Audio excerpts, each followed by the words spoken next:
திருச்சிற்றம்பலம். தென்னாருடைய சிவனையை போற்றி எந்நாட்டவருக்கும் இறைவா போற்றி. அனைவருக்கும் வணக்கம். நாம் இன்னைக்கு பார்க்கக்கூடிய பதிவு என்னன்னு பார்த்துட்டிங்கன்னா, சிம்ம ராசிக்குண்டான ஆகஸ்ட் மாத பலன்களை பற்றி பார்க்கலாம்.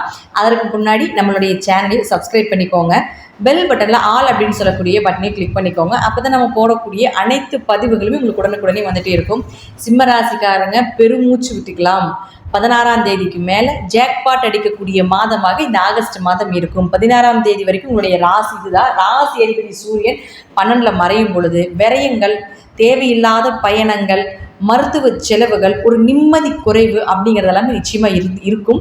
அந்த 16ஆம் தேதிக்கு மேலே பார்த்தீங்கன்னா உங்களுடைய ராசி அதிபதியான சூரியன் எல்லாருக்குமே ஒளியை கொடுக்கக்கூடிய ஒரு கிரகம் இல்லையா? அப்போது ஆட்சி பலம் பெறக்கூடிய மாதமாக 16ஆம் தேதிக்கு மேலே வரும் பொழுது நீங்கள் நினைக்கக்கூடிய அனைத்துமே உங்களுக்கு நடக்கும். பெயர், புகழ், மதிப்பு, மரியாதை, உங்களுடைய தேவைகள் பூர்த்தி ஆகிறது.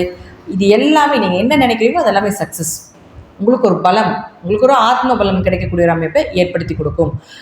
ஜாதகத்தில் ஒரு கிரகம் பலமாக இருந்தாலும் கூட நம்ம என்ன சொல்லுவோம்னா, இந்த கிரகத்தை சார்ந்து விஷயங்கள் செய்யுங்க, இந்த கிரகத்தை சார்ந்து தொழில் பண்ணுங்க, இந்த கிரகத்தை சார்ந்து அந்த விஷயங்கள் எல்லாமே கையாளும் பொழுது அவருக்கு எல்லாமே அந்த வாழ்க்கை ஓரளவுக்கு சக்ஸஸ் கொண்டு போகும் அப்படின்னு சொல்லுவோம். அதுவே உங்களுக்கு இந்த மாதம் சிம்மராசி சிம்ம லக்னக்காரர்கள் பார்த்தீங்கன்னா ராசி அதிபதியை வலுவாகும் பொழுது அப்போது இந்த மாதம் நீங்கள் எதை செய்தாலும் உங்களுக்கு மிகப்பெரிய லாபங்கள் உண்டு.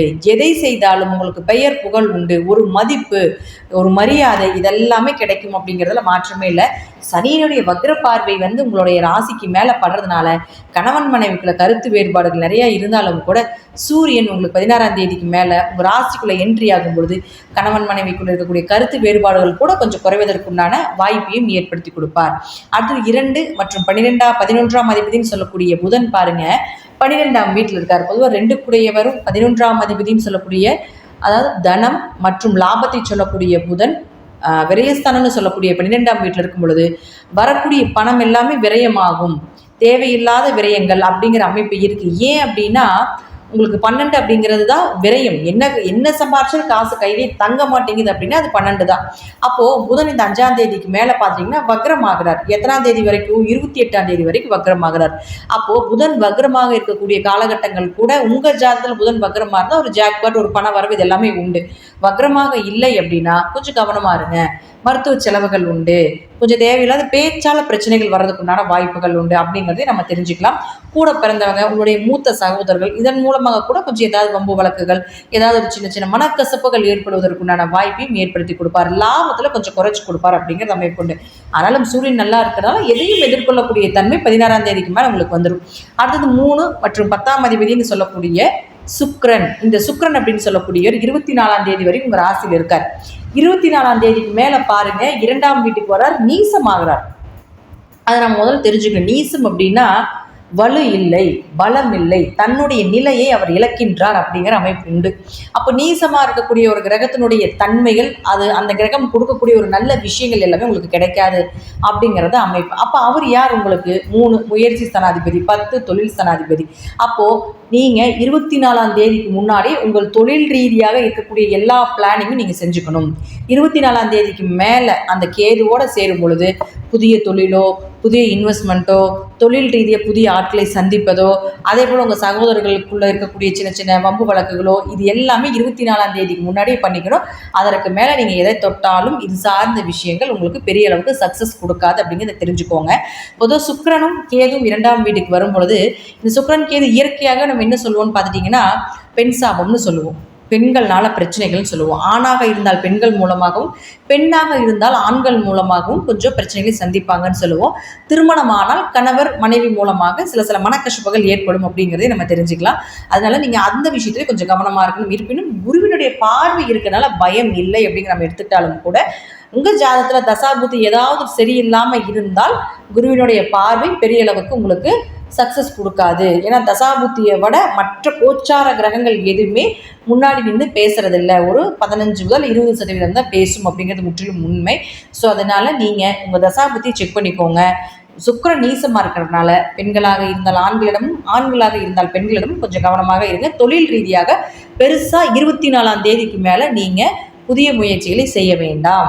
இருப்பது என்னவோ அதை வைத்து நீங்கள் கொண்டு போனீங்கனாலே போதும். தொழில் ஸ்தானத்தில் இருக்கக்கூடிய, ஒரு பக்கம் வேலைக்கு போகிறீங்க, நீங்கள் வேலை செஞ்சிட்ருக்கீங்க அல்லது தொழில் பண்ணிகிட்ருக்கீங்க அப்படின்னா இருந்தாலும் கூட அங்கே இருக்கக்கூடிய பெண்கள் மூலமாகவும் ஆண்கள் மூலமாகவும் உங்களுக்கு ஒரு தொந்தரவுகள் வர்றதுக்கு வாய்ப்புகள் உண்டு. அடுத்து உங்கள் ராசிக்கு 4 மற்றும் 9ஆம் அதிபதினு சொல்லக்கூடிய செவ்வாய் போய் 10ல் குருவோடு இருக்கார்.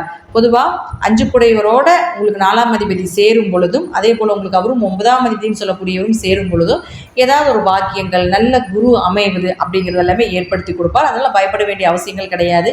வீடு மனை சொத்து சுகங்கள் இதெல்லாமே 26ஆம் தேதி வரைக்கும் உங்களுக்கு ஒரு வாய்ப்புகள் உண்டு.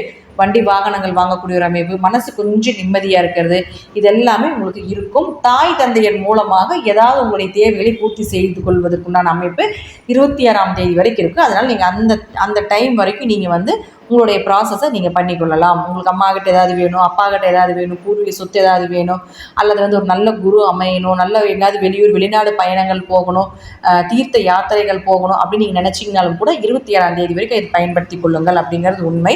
அதையும் நீங்கள் 26ஆம் தேதிக்கு மேலே செவ்வாய் உங்களுடைய ராசிக்கு 11க்கு வரும் பொழுது அதுவும் உங்களுக்கு ஒரு நல்ல அமைப்பை தான் கொடுக்கும். லாபத்தை கொடுக்கக்கூடிய அமைப்புல தான் செவ்வாயும் வரப்போகிறார் அப்படிங்கிறதுல மாற்றமில்லை. பொதுவாக சனி பகவான், ராகு கேது பயிற்சி, குரு பயிற்சி எல்லாமே நான் ஃபஸ்ட்டே கொடுத்துருக்கேன்.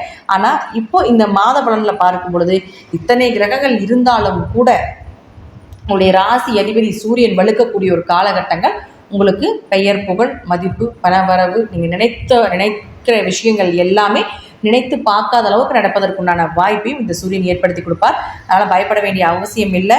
உங்களுடைய தொழில் ஸ்தானாதிபதி சுக்கிரன் நீசமாகிறாரு அப்படின்னு பயப்பட வேண்டியதில்லை. குரு பார்வை இருக்கும் பொழுது குரு பார்வை கோடி நன்மைகளை ஏற்படுத்தி கொடுக்கும் அப்படிங்கிறது முற்றிலும் உண்மை. உங்கள் ஜாதகத்தில் தசாபத்திப்படி நான் சொல்லக்கூடிய கருத்துக்கள் சிறிது மாறுபடலாம். நன்றி. மீண்டும் ஒரு நல்ல பதிவில் சந்திக்கலாம். திருச்சிற்றம்பலம், தில்லையம்பலம், ஸ்ரீ நரசிம்ம திருவிகளே சரணம்.